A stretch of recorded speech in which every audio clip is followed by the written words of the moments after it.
Salut l'équipe, bienvenue après cette petite pause d'une semaine pour le 11e épisode de Street Club, le meilleur podcast, c'est pas nous qui le disons, c'est les gens qui l'écoutent, le meilleur podcast sur le street lifting qui existe en France, toujours accompagné de ce beau gosse de Lohan, l'homme à la casquette et aux écouteurs. Je crois que c'est de moi dont Bonjour on beau parle. gosse, je dis bonjour, ça fait 1 heure qu'on parle, bonjour beau gosse quand même, Ça va mon beau gosse, c'est vrai que ça va ça fait tranquille, une heure que le temps passe en cette belle journée de dimanche où on s'est pas levé à 7 heures et on on en s'est avait pas des levé à choses à 7 heures. raconter. Du coup, aujourd'hui, on a, comme d'habitude, podcast de 20 à 40 minutes, on va voir combien de temps ça dure, sur un sujet qui est intéressant, que tout le monde utilise et que beaucoup comprennent de travers ou comprennent à moitié. C'est les variations.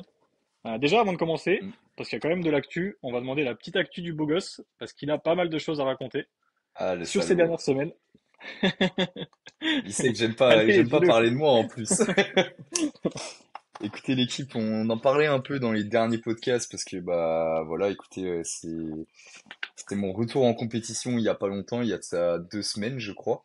Bah à l'heure où sort le podcast, en tout cas ouais, ça va faire 3 semaines de mémoire. Donc voilà, bah j'ai fini premier à FNSL Grand Ouest devant le Big Testco qui ont fait des bisous. Et j'ai chopé ma qualif accessoirement pour les France. Donc vous me retrouverez sur le plateau des France dans 2 semaines. Du coup à l'heure où sort le podcast. En catégorie moins de 80 et prêt à me faire dégoupiller par des bêtes du street lifting que sont Raoul, que sont Faris, etc. Enfin bref, j'embrasse toute la KT moins de 80, je sais qu'il y a Paul aussi, JR, etc. Donc du gros niveau.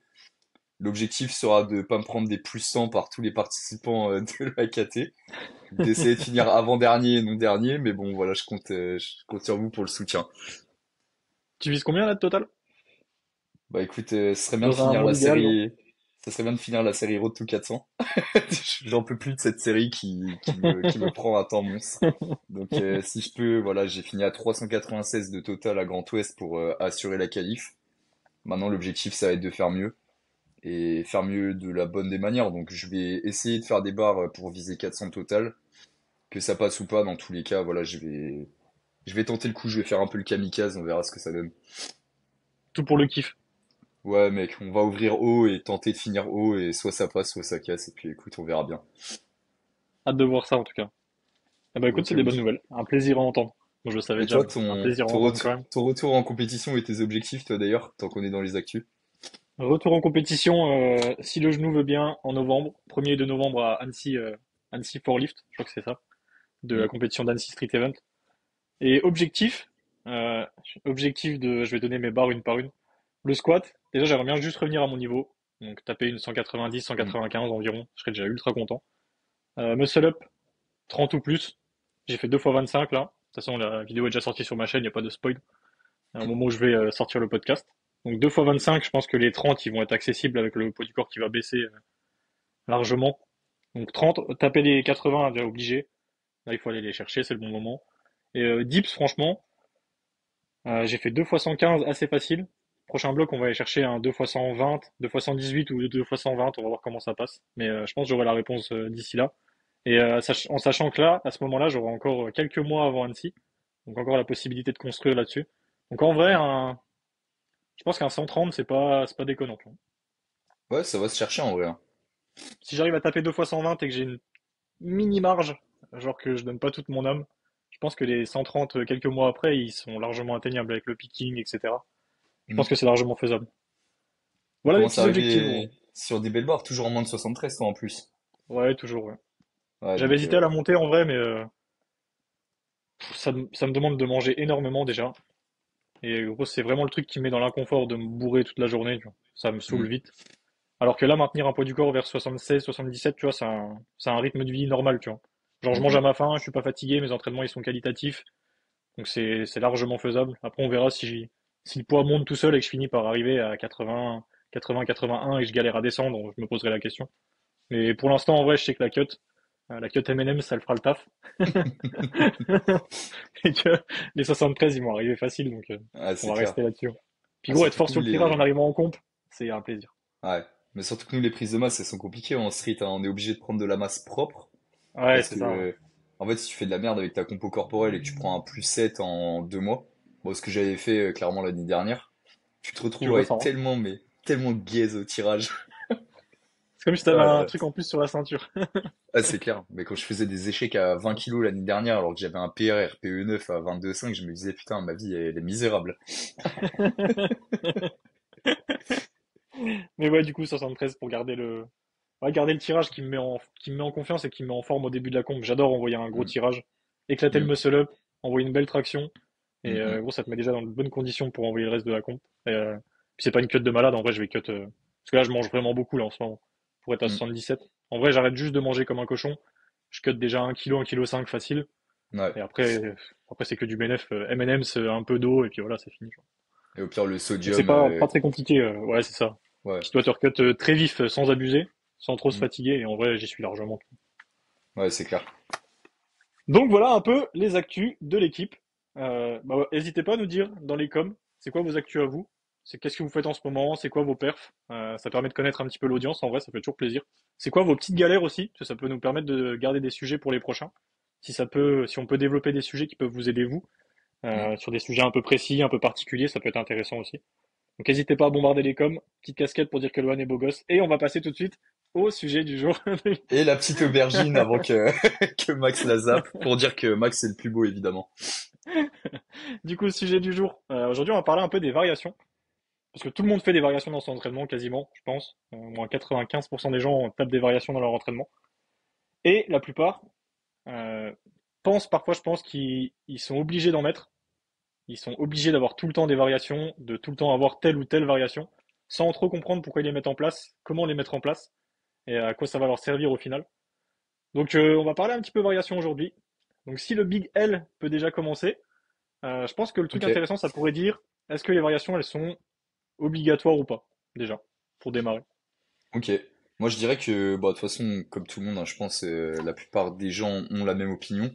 Mais c'est vrai que les gens qui ne savent pas trop programmer ou qui sont débutants un peu, ils vont, comment dire, ils vont vouloir mettre de la variation pour mettre de la variation. Les bases de la variation, c'est venir solutionner un problème et venir t'aider, soit sur un détail technique, soit sur un moment clé, par exemple, et le plus flagrant, on va dire, au squat ou au dips, quand tu perds la tension à la fin du mouvement sur une fin d'excentrique, il y a des variations qui existent par rapport à ça, mais elles viennent vraiment solutionner ce problème-là. Et on met pas une variation pour faire joli. Après, il y a l'impact aussi que certaines variations vont avoir, ce qu'on appelle les effets rebonds. Ça, c'est très méconnu. J'en avais parlé il T'avais y fait a un réel très là-dessus, ouais. longtemps. Exactement. Et il y avait plein de gens qui m'avaient posé des questions par rapport à ça. L'effet rebond, en fait, c'est sous quelle période de temps vous allez ressentir les effets du travail que vous avez fourni sur une variation. Je te prends l'exemple, voilà, l'exemple que j'avais pris, c'était sur le posé et le statodynamique. Si on prend une traction posée, tu vas avoir entre 6 à 8 semaines pour avoir le fruit de tes efforts et pouvoir voir que, ok, tu as commencé à progresser sur la partie finale de la traction, donc à dire la conclusion. Et à l'inverse, que moi je faisais du stato plutôt proche d'une échéance, parce que le stato a un effet rebond d'environ 2 à 4 semaines, ou 3 à 5 semaines, ça dépend. Mais voilà, il y a ce truc-là aussi qui est à prendre en compte. Pour moi, les variations ne sont pas obligatoires pour progresser. Ça dépend vraiment du problème qu'a ton mouvement. Et dans tous les cas, quand tu incrémentes une variation dans ta prog, tu es obligé de te dire, est-ce que cette variation, enfin, j'ai un problème, est-ce que cette variation va m'aider à solutionner ce problème? Est-ce que j'ai pas une meilleure alternative? Et voilà à quoi sert une variation. Et sinon, tout le monde aurait des progs à base de variations et je pense que ça serait un peu le foutoir. Je suis d'accord avec toi. Il y a un truc aussi qui est en vrai tout simple, je trouve, avec les variations. C'est parce qu'en fait, il y en a beaucoup ceux qui se posent la question, c'est ceux qui sont en auto-coaching en général. C'est est-ce que vous êtes déjà capable d'analyser votre problème? Parce qu'en fait, des fois, vous Mm. allez penser à un problème et vous allez mettre une variation en place, et en fait, vous avez mal analysé le problème au début, et vous vous retrouvez avec une variation qui correspond pas du tout avec le problème que vous avez et la façon de le résoudre. Que c'est pas Mm, juste seulement, je galère à la fin de ma traction, bah, je vais mettre du stato à l'endroit où je galère, parce que tout le monde galère à la fin de la traction, c'est juste que c'est la partie la plus dure de la traction. Je connais personne qui va me dire, moi j'adore finir ma traction, par contre j'ai du mal au démarrage, tu vois. Enfin, c'est quand même assez rare, tu vois. Donc c'est pas juste l'endroit où vous galérez dans votre mouvement que vous devez améliorer, il y a aussi des points techniques, parce que quand tu parles d'effet rebond, tu as aussi l'effet retardé de l'acquisition technique de la variation. Et dès que vous commencez à comprendre le schéma de la variation pour réussir à le transférer sur votre comp, c'est aussi là que l'effet rebond arrive en même temps que votre acquisition technique, et c'est aussi pour ça qu'à ce moment-là, vous allez vous sentir beaucoup plus fort sur votre compte, si c'est bien agencé et bien incrémenté. Mais ouais, du coup, il faut, dans un premier temps, déjà bien analyser le problème pour trouver la bonne variation, parce que si l'analyse elle est fausse, bah du coup, votre variation, elle va servir quasiment à rien au final, quoi. C'est clair. Et tiens, bah attends, je viens de penser à un petit truc parce que tu sais quoi, j'étais en train de l'écrire pour pouvoir te la poser après cette question. Pour toi, quelle Ouais, est la j'ai 30 variation? ans, ouais. Ouais, je suis vieux de fou. Pour toi, quelle est la variation la plus surcotée et quelle est la variation la plus sous-cotée en street lifting? Surcoté, Ouais. Genre où quand tu la vois, enfin pas surcotée en termes ça sert d'effet à ou rien, quoi, genre. mais ouais, pas forcément. Bah soit ça sert à rien, soit tu te dis genre tu souffles en disant, je sais pas, il y a un truc qui te fait chier quoi là-dessus. La plus surcotée, je dirais, parce que ça va profiter à vraiment très très peu de personnes, je dirais le muscle up no swing. Ok. Celle-là, je la Et mettrais sous dans les surcotés. et sous-côté? Dans, et sous-coté, en vrai, pas vraiment sous-coté, parce que les plus basiques, c'est quand même les plus efficaces. Et la plupart Hmm, des gens s'en servent au final. Mais la plus sous-cotée, je dirais le tempo excentrique sur le push. ok. Hmm, C'est quand même une vraie bonne variation, surtout pour acquérir un petit peu la technique de la trajectoire, qui est quand même ultra importante. La gestion du mid-foot au squat hmm, ou votre position d'arrivée sur le dips, c'est quand même une putain de bonne variation. Mais qu'on voit quand même beaucoup moins que les autres, alors que pourtant moi je la mets quand même souvent, hmm, surtout en hmm. début de suivi, quand je vois des petites galères de trajectoire. Donc je dirais sous-côté, ouais. Ok. Ok, je Vas-y, suis un peu d'accord balance-toi. avec ça. Bah ouais, parce que moi j'ai déjà réfléchi, du coup je vais pouvoir répondre du tac au tac. Là tu m'as pris tout à froid, genre. Ah ouais, je voulais vraiment te piéger, sachant que c'est pas mon sujet les variations à la base. Je me suis dit allez hop, petite rap pour Max. Puis tu te doutes bien que je l'ai bien Surcoté, préparé le sujet. ah bah ouais, clairement. Surcoté, je dirais le poser, mais surcoté parce que je souffle, parce qu'on la voit tout le temps cette variation. En fait, j'ai Ouais, l'impression que genre c'est la solution de la facilité. c'est la solution à tous les problèmes. Ouais, tout le monde, mec, tout le monde se met du posé pour tout et pour rien. Et c'est vraiment, alors ok, c'est une très bonne variation, hein, je dis pas, mais genre tu la vois tout le temps et les gens ne savent même pas pourquoi ils en mettent ou les gens en mettent par facilité.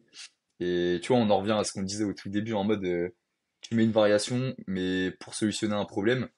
Mais j'ai l'impression que genre les gens quand ils font leur prog, ils vont se dire ouais bah là je me mets un squat où il y a rien du tout et deuxième squat de la semaine, bon je sais pas quoi mettre, du coup je mets du posé. Genre je sais pas pourquoi mais j'ai l'impression que c'est ça. Après peut-être que je me trompe mais bref, c'est un truc qu'on voit trop souvent. Et sous-côté, je dirais le travail contre-élastique en traction. C'est vrai aussi, En, ouais. en dips, je dirais pas parce que j'ai jamais testé. Mais en tout cas, sur une traction, le traction contre-élastique, je trouve ça vraiment sous-côté de malade.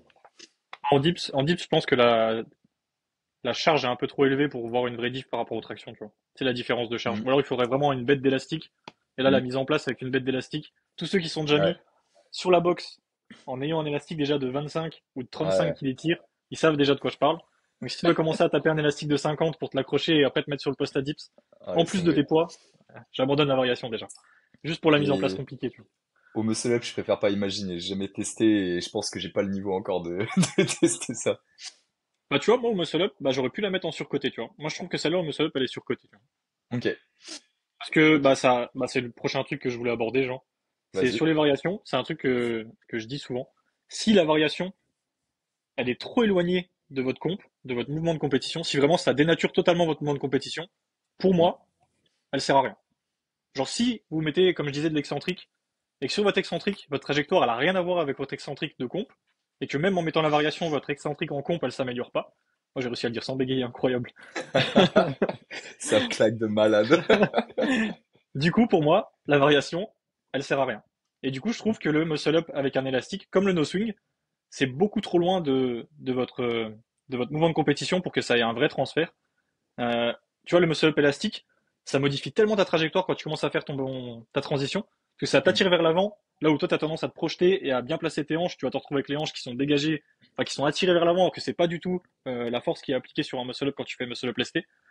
Et en fait, pour moi, ça apporte rien d'intéressant parce que la courbe de force, à moins que tu arrives à vraiment placer ton élastique pile là où ton poids il va, mais c'est pareil, c'est quasi impossible. Parce que du coup, sur ton balancier, il va tirer quand tu es en train de faire ton balancier, il va modifier ton balancier. Et du coup, pour moi, c'est pas une variation qui peut améliorer ton comp, enfin, qui est hmm, hmm. utile sur ton comp parce qu'elle est beaucoup trop éloignée de ce que tu fais sur ton comp. Et pour moi, la variation, si elle est trop loin, bah, elle perd tout son intérêt parce que du coup, elle va moins bien se transférer sur ton comp à la fin. Carrément, carrément d'accord. Enfin, faut faire gaffe. Je sais qu'il y a des athlètes qui sont relativement de haut niveau, ils vont prendre une variation qui va modifier leur mouvement à l'approche d'une compétition, mais ça va pas modifier leur mouvement parce qu'en fait les mecs pratiquent le mouvement depuis tellement d'années que voilà, ils sont habitués par cœur au pattern, etc. Par contre, à l'inverse, si t'es débutant, tu vas te mettre une variation qui modifie un peu le pattern. C'est à double tranchant malheureusement parce que bah ça se trouve, enfin tu vas te retrouver avec des modifications de dernier moment avant ta compétition et tu vas pas te retrouver à l'aise sur tes repères à cause d'une variation comme ça qui t'a un peu flingué quoi. Ouais, c'est ça. Bah, surtout sur des mouvements comme le muscle up, c'est tellement dur, même après un bout Mm, de temps, d'avoir des gros repères vraiment fiables, où mm, vraiment tu mm, arrives à répéter ton mouvement de séance en séance, qui est vraiment identique, que tu peux le prendre deux images l'une à côté de l'autre, c'est vraiment les mêmes. mm, Que mm. mettre une variation qui modifie ça, ça peut vous faire partir en arrière. Et est-ce qu'il n'y aurait pas une variation qui serait plus simple, qui se rapprocherait peut-être plus de votre comp, qui serait plus profitable? En fait, il faut faire la balance des deux et prendre celle qui va vous servir le plus au final. Carrément. Et les variations, pour moi, un bloc sans variation, c'est possible. Moi, ça me Mm, dérange mm, pas mm. de mettre en place un bloc sans vraie variation, tu vois. Bon, après, c'est Ouais. rare, hein, ça arrivera jamais, ça m'est jamais arrivé. Mais dans le principe, ça me dérange pas, tu vois. Ouais, ça dépend des gens. Genre, ça dépend des gens et des mouvements, de tes besoins. Enfin, moi, je suis pas choqué non Et, plus pour faire ça, et la mais période aussi, tu vois. ouais, ouais. Enfin, de toute façon, comme Sur on l'a dit, sur hein, un avant-comp, même s'il y a mm, très peu de variations, ça me choque pas mm. plus que ça, tu vois. Bah, un avocombe, généralement, c'est le moment où tu cuts un peu les variations, à part si il y a des variations qui t'aident vraiment ou qui ont un effet rebond de Qui te fou. font du bien, ouais. Enfin, ouais, je sais qu'on parlait d'élastique, des tractions contre-élastiques en sous-côté. En fait, le travail contre-élastique sur une traction, par exemple, si tu le mets sur un bloc de picking, moi, ça me dérange pas. Genre, si c'est ton secondaire déjà dans un premier temps, ça veut dire que Mm. en termes d'intensité, tu vas quand même commencer à récupérer un peu de ton primaire. Et en plus de ça, traction contre élastique, enfin, sur une traction, la chose qui t'aide en vrai avant une compétition, c'est de savoir tirer fort et longtemps. Enfin, c'est la vérité, hein, c'est que si tu tires fort mais pas longtemps, bah voilà, si tu tires longtemps mais pas fort, bref. Et en fait, le contre-élastique t'oblige à être explosif, mais en même temps à tirer fort et longtemps. Et en termes d'intention, du coup, tu te retrouves avec des effets ultra positifs. Déjà en sachant que le travail contre-élastique a un rebond qui est quand même assez rapide entre 2 à 4 semaines. En vrai, t'as des variations comme ça qui sont très très bien avant en compétition. Je sais qu'à la manière du... Voilà, c'est pas une variation, mais c'est le travail pliométrique. Je sais qu'il y a beaucoup de coachs, dont moi, ça dépend sur certains profils, des gens qui ont du mal à mettre de l'explosivité et de l'intention de vitesse sur la concentrique. Je leur fais travailler un peu en plio sur le bloc de picking. Genre, je leur mets un exo de plio par séance. Je te prends l'exemple de Alex qui est venu intervenir avec nous la semaine dernière, enfin la semaine d'avant du coup. Alex, genre, je lui ai fait bouffer du box jump, je lui ai fait bouffer des pompes plio, et je sais plus ce que je lui ai mis, je crois que je lui ai mis du Pendlero aussi pas en plio pur et dur, mais en gros en termes de vitesse, voilà, du mettre de l'intention. Ouais, ouais. Et ça a eu un bon transfert parce que Alex, il avait trop du mal à se mettre dedans et à avoir de l'intention. Et voilà, il s'est retrouvé genre à l'avant-comp au début, il me disait un peu bizarre que tu mettes des exos de plio. Au final, ça lui a bien servi parce qu'il a réussi à avoir une bonne intention de vitesse. Et ouais, ça l'a bien aidé. Donc voilà, toujours se poser les bonnes questions de toute façon, même en programmation, quand on met une variante, quand on met une méthode de travail, un format ou peu importe, on met pas ça pour faire joli, on met ça pour solutionner un truc. Attention, chaque problème a sa solution et souvent chaque solution a sa variation, tu vois. Faut Totalement. juste trouver la bonne et faut être honnête avec soi-même quand on voit que ça marche pas forcément bien, surtout en auto-coaching. Mm, C'est ça que quand on s'auto-coach, on a tendance parfois à aussi vouloir copier les variations qu'on voit sur les réseaux un peu. mm, Je sais que j'en ai plein qui me demandent si un truc tout con, mais si vous venez nous voir et vous nous demandez si un truc, je sais pas, le pin squat c'est bien, mm. bah, gros, je te connais pas, je peux pas te dire, tu vois. C'est ça. Une variation, c'est compliqué de vous dire si, en fait, toutes les variations, elles sont bien, parce qu'elles existent et il y en a qui les font, elles sont toutes utiles, mais il faut que ça vous serve et que ça solutionne quelque chose. Si c'est juste mettre une variation pour mettre une variation, vous dire si elle est bien ou pas, en vrai, c'est compliqué parce que, ouais, elle est bien. Est-ce qu'elle est bien pour toi? Je sais pas en vrai, parce que même quand on commence un suivi, euh, le gars au début, tu vas lui mettre des variations assez basiques ou pas lui en mettre du tout. Mm. C'est après que tu vas ajuster petit à petit, même au bout de un mois, c'est là que tu vas commencer à identifier les petits problèmes et à choisir des variations pour essayer de les régler. Donc en trois messages, en vrai, on peut rien vous dire en vrai. C'est pas qu'on n'a pas C'est envie, clair. mais on peut rien vous dire en vrai. C'est vrai que sinon moi tu me demandes si n'importe quelle variation est bien, je te dirais oui, hein. Bah ouais, elle est bien. Ça Et ouais, ça, existe, c'est un ouais. peu le piège. Piège des réseaux, ça, de voir des variations. En fait, si vous voyez un gars fort faire quelque chose, c'est pas forcément que ça va vous servir. Faut vous Mm. dire ça en vrai. Essayez de voir pourquoi il le fait, comprendre la logique, et après voir si la logique elle s'applique à vous. Et si elle s'applique à vous, essayez et après faites vos conclusions, tout simplement. Et tu changes souvent de variation, toi, d'un bloc à un autre pour un athlète? Je pense que je connais ma réponse, mais bon, je la pose pour voilà, instruire les gens qui écoutent le podcast potentiellement. Moi, il y a un truc que j'aime bien faire, c'est toujours garder au moins, je dirais, un format par mouvement et une variation. Ou alors je la décale, mais je la fais évoluer plus que je la change, tu vois. Mm, Dans le sens où, par exemple, le poser 2 secondes, ça peut devenir du poser une seconde. mm, Tu sais, je vais pas tout dégager et passer à autre chose. Et pareil pour les formats, parce qu'en général, je garde toujours un straight set dans la semaine minimum. Je vais pas mettre des back-off à faire des top sets et des back-off à toutes les séances. En général, le straight set, il dure au moins 2 blocs environ. Parce que le but, c'est sur le premier bloc, j'essaie de le faire aller sur un RPE qui est quand même assez faible, où il y a de la marge, et on va chercher un peu plus sur le bloc d'après. Pour pas créer de la fatigue sur toutes les séances de la semaine et tous les mouvements. Et faire évoluer le mouvement du coup d'un bloc à l'autre. Des fois, vous pouvez vous retrouver avec un straight set qui termine en posé par exemple 1 seconde. Vous pouvez terminer RPE 8 sur le premier bloc, vous ajoutez 2,5 pour terminer RPE 8 sur le bloc d'après. Pourquoi changer en vrai? Ça mm. fonctionne bien. Rajoutez 2,5, vous allez voir sur le bloc d'après. Et si vous arrivez trop en RPE, là, vous faites évoluer la variation. Vous pouvez passer de poser 2 secondes à 1 seconde, de poser à repasser à du combe peut-être sur un bloc avant de repasser à autre chose. Mais je suis pas sur le changement constant de tout. Il y en a qui diront peut-être que ça peut être de la flemme sur un bloc, mais pour moi c'est pas intéressant de. Faut pas jeter sa science et claquer un nouveau bloc complet où on change tout pour dire ouais je sais faire ça. Tu vois. Mm, Faut essayer mm, de garder une linéarité et essayer d'imbriquer les blocs les uns dans les autres. Garder une logique, j'aurais dit. mm. Carrément d'accord. Ah ouais, t'as rien à ajouter, Jean? Ah, si, si tu veux que... Non, je sais pas, j'étais là en mode, moi je suis d'accord avec toi, Max, ça, c'est toujours. Si vous Je êtes me suis dit, d'accord il va avec envoyer une Max, punchline. ah non, non, si vous êtes d'accord avec Max, mettez que des pouces dans les commentaires. Tempête de pouces en l'air.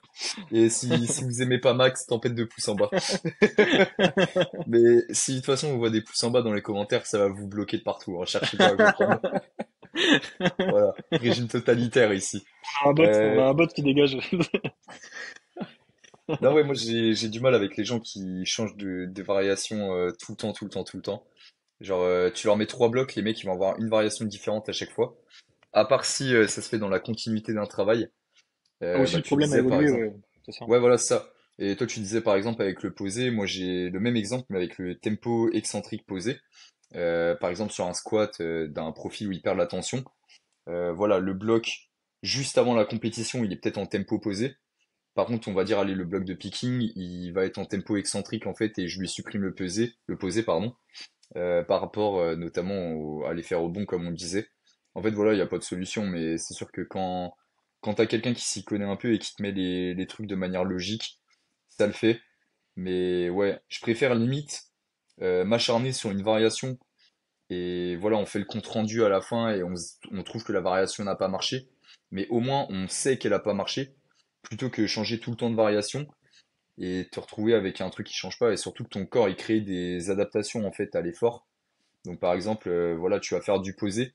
Ton corps, il va commencer à s'habituer à la variation en fin de bloc. Et au lieu de continuer ce travail-là sur le bloc d'après, là tu changes tout et je sais pas, tu mets du contre-élastique. Bah pareil, ton corps il va devoir recréer des adaptations. Donc au début tu vas galérer. À la fin tu vas commencer à être plus à l'aise avec la variation. Pour que tu rechanges de variation la semaine d'après, bah ça devient un peu complexe.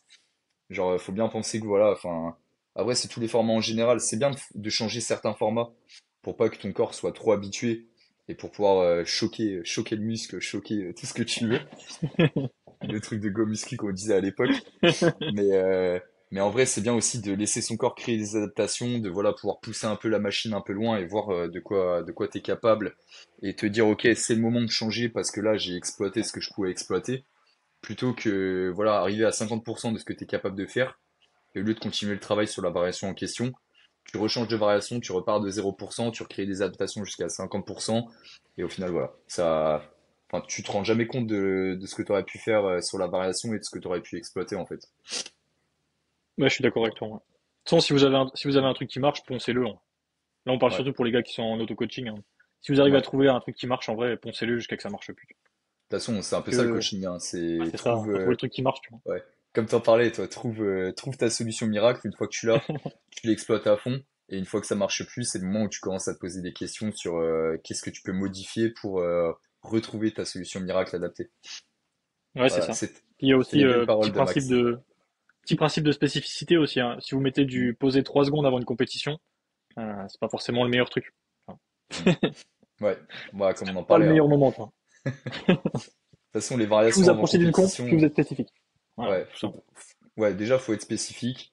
Faut pas modifier ton pattern de mouvement non plus à l'approche d'une compétition. Et faut se poser la question aussi sur les effets rebonds. En fait, c'est les trois choses Mm. sur lesquelles tu peux te poser des questions pour les variations avant compétition. Mais bon, Moi, je pense on qu'on a adore fait la le tour compète. on a bien fait le tour des variations, hein. La compétition, c'est Carrément, la hein. vie. Ouais. Ça se voit, au début, à chaque fois, on est un peu chill, on parle de l'entraînement, et d'un coup, ça dérive direct sur la compète. Nous, on est des On compétiteurs prend dans l'âme. ça prend de la caféine pendant le podcast, ça part en couille complète. Mettez un biceps si vous êtes des compétiteurs, vous aussi, dans les commentaires. Il va y avoir une tempête d'emoji, mec. Mais voilà, au moins, si vous êtes resté jusqu'à la fin du podcast, mettez un emoji biceps, comme ça, on saura qui sont les vrais et qui s'est arrêté où aussi dans le podcast. C'est des timelines, genre les Ouais. emojis. Bon, du coup, fin de ce petit podcast. D'ailleurs, si vous avez autre chose à ajouter sur le sujet, n'hésitez pas à débattre en commentaire. On adore débattre. Et on pourra même en reparler dans un autre podcast si jamais il y a des autres sujets à aborder. Donc, comme d'hab, petit commentaire. Bon, ça, vous l'avez peut-être déjà fait. Petit like. On partage la vidéo quand on peut, etc. Et la semaine prochaine, on se retrouve sur la chaîne de Lohan. La semaine d'encore après, ça sera sur la mienne. On reprend le rythme. Ça se peut qu'il y ait une semaine qui manque à un moment. On s'excuse. Parce qu'on n'arrive pas toujours à caler des podcasts, mais on essaie d'être le plus régulier possible. En tout cas, merci pour votre écoute. On se dit à la semaine pro. Ciao l'équipe! Ciao, ciao.